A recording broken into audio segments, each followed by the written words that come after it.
ঘুম থেকে উঠতে ইচ্ছা করে না? কয়টা বাজে? সবটা কারে দেখতেছিলা? মাহফুজা ভাবিকে? প্রতিদিন যখন অফিসে যাও সে তো তখনই বাজার করে বাসায় ফিরে, তখন তো তাকে দেখো। এই দেখে স্বাদ মিটে না? আরে না, এত মানুষ থাকতে হবে মাহফুজা ভাবিরে কেন স্বপ্নে দেখবো? একটা কথা বলবা না, একদম চুপ।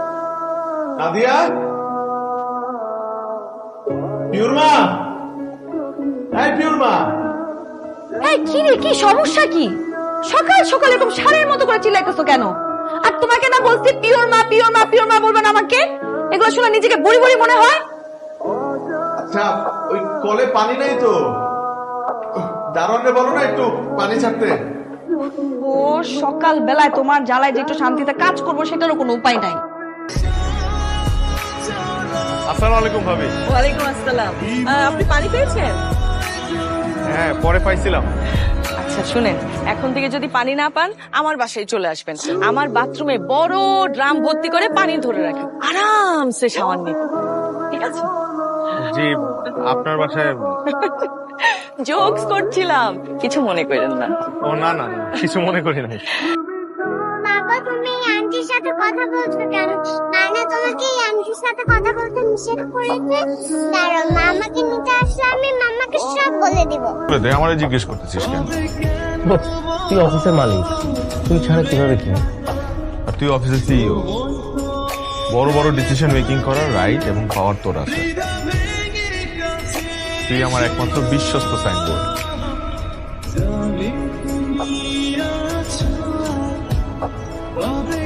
নাদিয়া কল দিছে।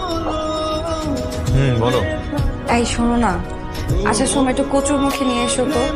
মা না কচুর মুখে খাইতে চাইছে। আচ্ছা ঠিক আছে, নিয়ে আসবো। এই শোনো আরেকটা কথা, এই দেখো তো ইলিশ মাছ পাওয়া যায় কিনা। মানে তোমার কাছে টাকা কি আছে? না, টাকা হবে, অসুবিধা নেই, আনবো। এগুলো কি নিয়ে আসছো? বাজার, তুমি যা জানতে বলছিলে সব নিয়ে আসছি। সবজি, মাছ, ইলিশ। বাজার, সবজি, মাছ এই পর্যন্তই তো আনতে বলছিলাম। এই গুড়া চিংড়ি কেন নিয়ে আসছো? ওই রাতে কম দামে পাইছি তাই নিয়ে আসছি। তো তুমি জানো না বাসায় কোনো কাজের মেয়ে নাই? 3 দিন ধরে বউ আসতেছে না, কেন নিয়ে আসছো এগুলো? এখন এই রাতের বেলায় মাছ কে কাটবে? তুমি কাটবা? না, ওই শুধু ইলিশ মাছ রান্না হবে তাই ভাবলাম যে সাথে যদি একটু লাউ চিংড়ি হয় না, দেখতে কিন্তু খুব ভালো লাগবে। লাউ চিংড়ি দেখতে খুব ভালো লাগে। একটু জমাই খেতে পারবো আর কি। জমাই খাইতে পারবা? খেয়াল করি না মানে? আমি তো সারাক্ষণ তোমার দিকেই তাকায় থাকি, তোমারই দেখি। কচু দেখো, আমি যে ইদানিং ডায়েট করতেছি, শুকানোর চেষ্টা করতেছি, একবার নোটিস করছো এটা? শুকাইছো নাকি? এই বয়সে কার জন্য শুকাইতেছো? মাহফুজা ভাবির হাজবেন্ডের জন্য। যত সব, তোমার সাথে ভালোভাবে কথা বলে উঠি।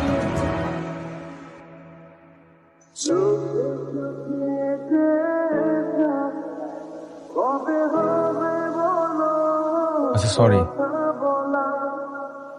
Sorry please. তুমি এখন আর ঢং করতে হবে না।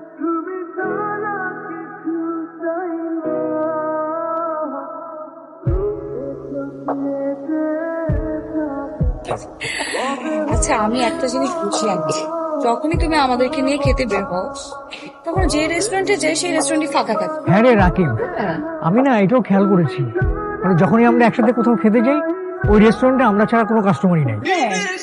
কিভাবে? এটা আমি কি করে বলবো বলো তো? লাকিলি হয়তো বা হয়ে যায়, তোমাদেরকে নিয়ে যখন খেতে আসি তখন অন্যরা কেউ খেতে আসে না, অথবা তোমাদেরকে নিয়ে যে রেস্টুরেন্টে খেতে আসি ওই রেস্টুরেন্ট অত একটা ভালো না, চলে না, রেস্টুরেন্ট হইতে পারে না। কিন্তু এই রেস্টুরেন্ট দেখলে তো মনে হয় না যে চলে না, ভালোই চলার কথা। অনেক সুন্দর না? অনেক সুন্দর। আসসালামু আলাইকুম স্যার।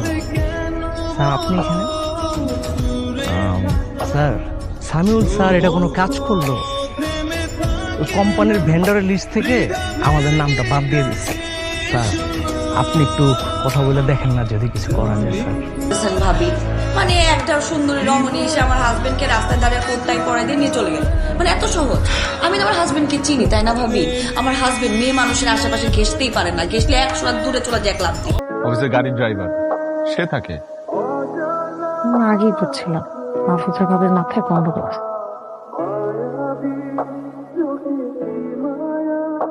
হ্যালো